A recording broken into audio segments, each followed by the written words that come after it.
குழந்தை இல்லாமல் இருந்தான். நான் அப்போ அம்மாட்ட வந்து சோமன்னா வருவேன். இப்படி இருக்கம்மா சோகூட்ட வைப்பாங்க, ஒரு 10-20 பேர் வருவேன். அப்போ நான் நினைப்பு இருக்காம்மா என்ன பண்ணேன்னு எனக்கு தெரியல. அவனா எனக்கு மூத்த குழந்தை மாதிரி முந்தின பிள்ளைகளுக்கெல்லாம் குழந்தை இருக்குமா அப்படின்ட்டு சொல்லி கேட்பேன். நீ பயப்படாத லட்சுமி, நீ வந்து கர்த்தருக்கு உனக்கும் பையனுக்கு 2 குழந்தைய கொடுத்துருக்காரு அப்படின்னு சொன்னாங்க அம்மா சொன்னாங்க. அடுத்தால இன்னொரு ஊழியக்காரம்மா சொன்னாங்க, உன் பையனுக்கு 3 குழந்தை இருக்குது, நீ அதனால அதை பற்றி நீ நினைக்காத அப்படின்னு அவங்க சொன்னாங்க. ஆனால் அப்போ நேரத்துலலாம் ரொம்ப அந்த பிள்ளைகள் பிறக்க நேரத்துலலாம் கஷ்டம். எங்களுக்கு ஒரு அந்த பிள்ளைகள் வீட்டில் சாப்பாடு கூட சாப்பிட முடியாத கஷ்டம். நான் அப்போ அம்மாட்ட கேட்டு ஆரம்பிச்சு சொன்னேன், இருக்காம்மா 2 பிள்ளைகளையும் வச்சு 2 குழந்தை பிறந்துச்சு. ஆண் குழந்தை வந்து வெயிட்டு கூட, பெண் குழந்தை வந்து வெயிட்டு கம்மி.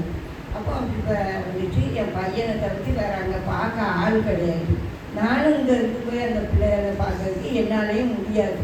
நான் ஃபேமிலி கோர்ட்டில் வேலை பார்த்துக்கிட்டு இருக்கேன், குழந்தைகளை பார்க்க இடத்துல. அப்போ அம்மாட்ட சொல்லுவேன், அம்மாவோட அப்பா இருந்து நான் ஒரு நாள் இந்த ஊழியத்துக்கு வந்துருக்கும்போது சொன்னேன், இப்படி இருக்கம்மா எனக்கு இதுக்காகவும் என் கடன் பிரச்சனைக்காகவும் கொஞ்சம் தோல் பண்ணிங்கம்மா அப்படின்னு. அதனால அப்பா ஃப்ரீயாக இருந்தார், கேட்டுக்கிட்டே இருந்துட்டு அவங்க பொண்ணை கூப்பிட்டு அம்மாவை கூப்பிட்டு பொண்ணுக்கு மட்டும் வேலை வந்திருக்காங்க தெரியாமல் ஒரு 500 ரூபாய் மாதம் இருக்குது. ஏன்னா அந்த பிள்ளைகளை பற்றி ரொம்ப கஷ்டமாக சொன்னாங்க. நீங்களும் நல்லா ஊக்கமாக அந்த குழந்தைகளுக்காக சொல்லணும். அவங்களாம் பொண்ணுங்கள் கிடைக்காத அப்படின்னு நினைச்சேன். அங்கே இருக்க நரசம்மா 1 மாதம் இருக்கணும் கல்யாணத்துலேயே ஏதோ சொல்கிறாங்க, அது எனக்கு புரியல. அப்படி இருக்கணும் நாங்கள் அது வரைக்கும் இருந்தால் என் பிள்ளைகளுக்கு வாட்டர் வீட்டில் சாப்பிட்றது கூட வழி கிடையாது. அதனால் ஒரு நரசம்மா இன்னொரு நரசம்மா வந்து அம்மாவுக்கு வச்சுட்டு அப்பா கொடுப்பாங்க. பையன் ஏதாவது ஹோட்டலில் போய் சாப்பிடணும். இந்த சூழ்நிலை இப்படி கர்த்தர் என்ன கொஞ்சமாக ஒசக்கி எங்களை கொண்டு இன்னைக்கு அந்த 2 பிள்ளைகளும் 6ஆம் கிளாஸ் படித்து இன்னும் அடுத்த 7ஆம் கிளாஸ் போகுது. 2 பேரையும் கர்த்தர் நல்ல சுகமாக வச்சு நல்ல சுகத்தோடு வச்சு 4 பேரையும் நல்லபடியாக வச்சுருக்காரு. நான் அடுத்த மாதம் என் பையனையும் என் மகனையும் இந்த சர்ச்சை கூட்டிகிட்டு போய் நான் வந்து யானசாலை எடுக்கணும்.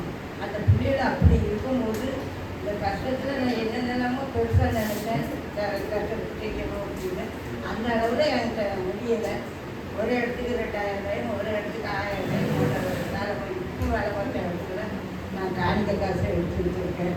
அதை செய்ய வரும்போது என் பையன் பேர் வந்து சாமி உள்ள பேர், அதை எடுத்து போட்டுட்டு அவன் ரசிக்கப்படணும்.